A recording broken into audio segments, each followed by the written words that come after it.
I am the founder of a business called Priya, which is focused on childcare. I talk about the fact that my passion is working with children and my mission is enabling women to go back to work. So I feel like Clay brought both of those together. Why these two is one of the reasons is I feel like if we invest in our children, those that tends to be the demographic dividend that works out for a nation in general. So if you look at India, we have 160 million children under the age of 5. I believe, if done right, this could be the big opportunity for us from where we could land as a country, and getting this right early is really important. The second is from a women workforce participation, India is among the countries which has the lowest women workforce participation.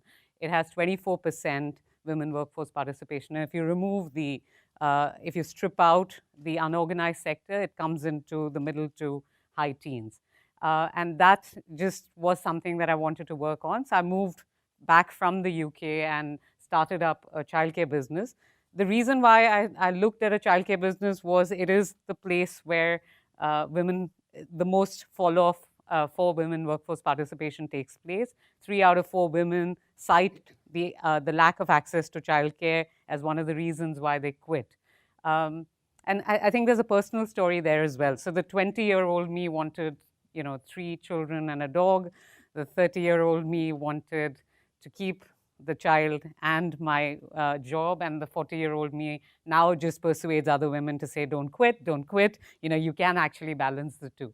So from my perspective, there are 2 broad themes that I'd like to talk about. One is the fact that happy adults equal happy children. And while a lot of folks think about child development as in isolation, it's very important that the household is peaceful for the child to develop appropriately. And the second, which I feel is a really important discussion point and what our business is predicated on, is really the triple bottom line impact of investing in women. So while people talk about both education and women workforce participation as social issues, I think they are pure economic issues. What we've learned through the work that we do is when you employ a woman or allow her to go back to work, she in turn takes what she's earned and puts it into the education, healthcare of the household. And once she's done that, the child comes out well invested in, goes into contributing to the economy. And as a result, the chances of them dropping out from college, going through with an education is much higher when you invest early on.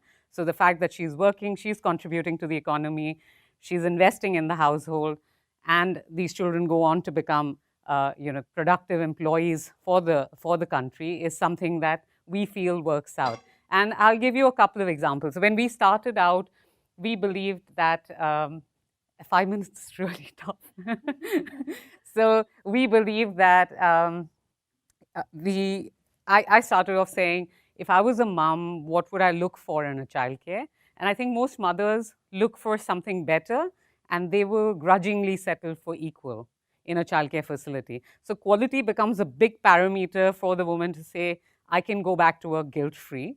So it's not price, it's not ratios. It is really what can we do to alleviate her guilt when she's going back to work. So the quality of the childcare is a big part of how she goes back to work. The second thing is that when we set out the service, we just looked at it from the mom's perspective. But over time, we've moved to saying it's not the mom, it is the family that needs to contribute. So dads also need, in an urban context, need to be moved from maybe providers to nurturers. And how do you get that whole family context going? The thing that I didn't count on was employees of ours. So we have a reverse gender diversity issue. We have 10,000 children, we have 2,800 women, and about 165 men. So very, very few men in the organization because it lends itself to hiring women.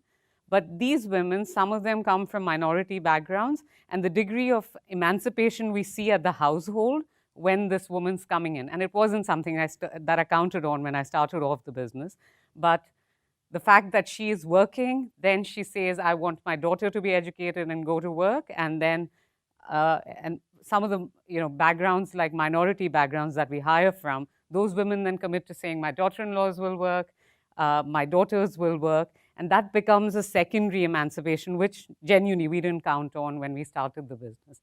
Overall, I think it's the beginning of the journey. At 10,000 children, we're a blip in the scheme of things in India, but we feel like this is an important dialogue. The government's having the dialogue. We work with about 400 organizations in India, a lot of them subsidizing childcare. And as a result, we see the uptake to be pretty significant. We're private equity funded.